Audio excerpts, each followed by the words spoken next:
let's talk about soft cataracts. So soft cataracts, we consider them as easy. But then what are the problems of a soft cataract? So even if with the minimum power, if you try to catch these soft cataracts, it just eats through. So you don't get a hole there in the center. And another problem is that when you go further from the center, you go to the periphery very easily, and with the thin nucleus, you can get onto the PC very fast. So this is a problem. So here I'm going to show you this chopper which I'm using. Is just a plain straight chopper. That's it. It is a 1.75. You get it in two sizes. Appasamy makes it for me. I have no financial interest in this. This is the other end of the chopper. For that is the sharper one which Amit showed you now. That I use it for hard cataracts. So this one I use it for most of my soft cataract. I will show you in some of the techniques. There are 3-4 techniques that you can employ in soft cataracts in to do phaco. I would say hydrodissection is the most important, and it's a key. So multiple delineation so that it rotates very, very well. So once that is done, we take out the epinucleus from the top,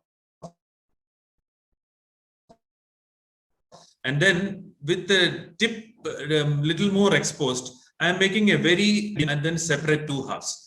Once the two halves are separated, only thing is make sure you don't go through the piece, because a little more of energy and a little direction downwards, you can go through the posterior cataract. Vacuum, hold it nicely, lift it out of the bag and emulsify it off. And similarly, the other part. Initially, don't use phaco. Go approximate the bevel of the tip to the nucleus piece to emulsify. So here is another way. Very soft cataract. As I said, multiple hydrodelineations. Hydrodissections, make sure that it rotates very, very well. And the same solute which pull out. But once one pole is out, it is positioned in such a way that the pole is towards the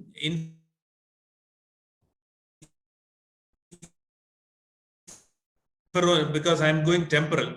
The nasal part is out. So the chopper, soft chopper, the nucleus with just vacuum, touch it. You don't have to enter the nucleus at all. And move the nucleus to these two instruments towards each other, the chopper behind and the phaco needle in front.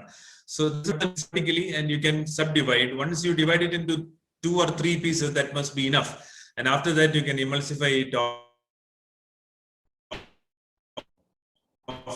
with a lot of visco in the anterior chamber. It's finished just like that. So the periphery of the delineated nucleus, hold it there and push and pull. Pull with your chopper and push with your phaco probe. See, initially to learn this, you can make a small burrow and move it from the periphery to the center. While coming to the center, you have to be a little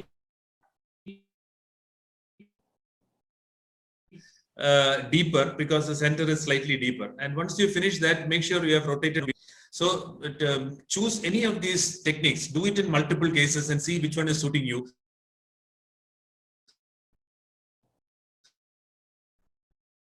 And choose one of those. See, this is one thing, one step we can verify rhexis. Take out the epinucleus, hold on to the edge of the epinucleus with continuous vacuum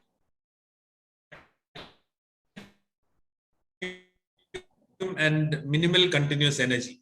Sometimes epinucleus comes out first, sometimes it comes out by itself. So this is called carouseling. This is a published technique. Carouseling within the bag is also possible. Even with longitudinal, with high hyperpulse, we can do this.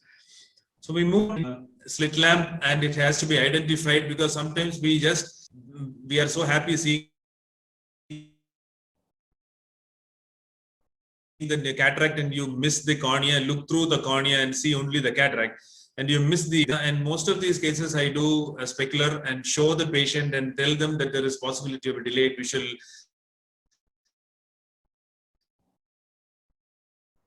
recovery, and you may need more medications because of the problem there. So I am to cover the endothelium throughout the surgery. So at the beginning itself, I put viscoat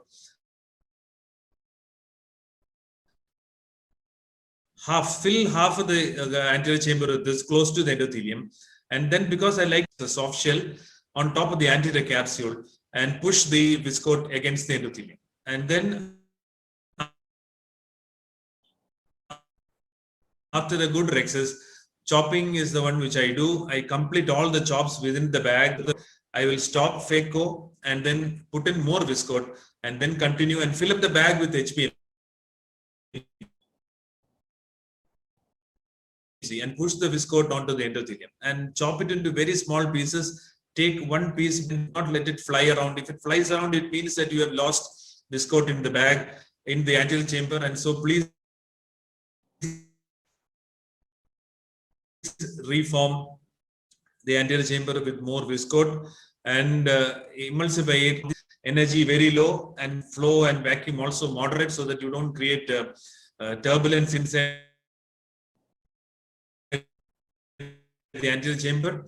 And at the end, IOL implantation with sodium hyaluronate, so that it can be comparing from the angles in the anterior chamber. Take some time to aspirate.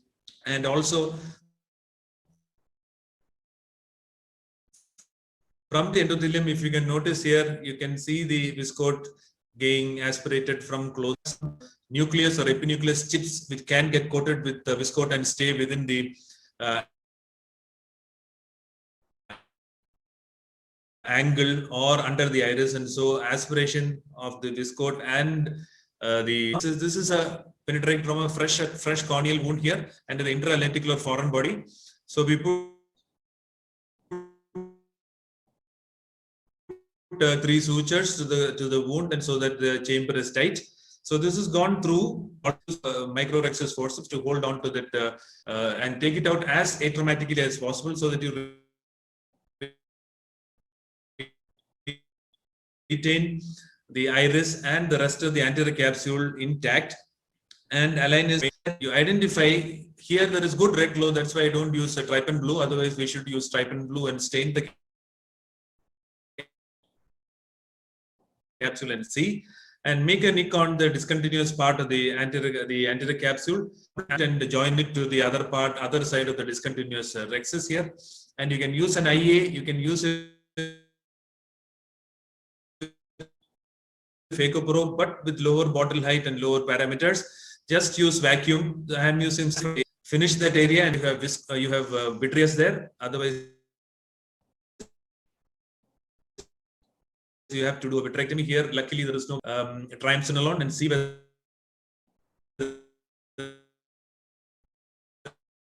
it is vitreous is there. Do a vitrectomy there. It's released. So you can see the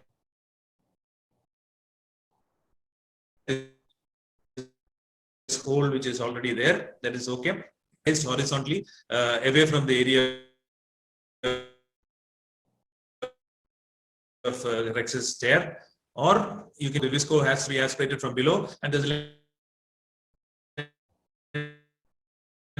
lens remains in position, and this patient has to be treated accordingly. Retina has to be evaluated after the surgery, and patient on close follow-up. Here again, this is a penetrating injury. Body has been detected, so we are with VR backup. And we stain the anterior capsule and see that there is possible for an IOL implantation, because we know that the PC is open. So the rexus can be done excluding this end. When we start aspirating, you don't know, it's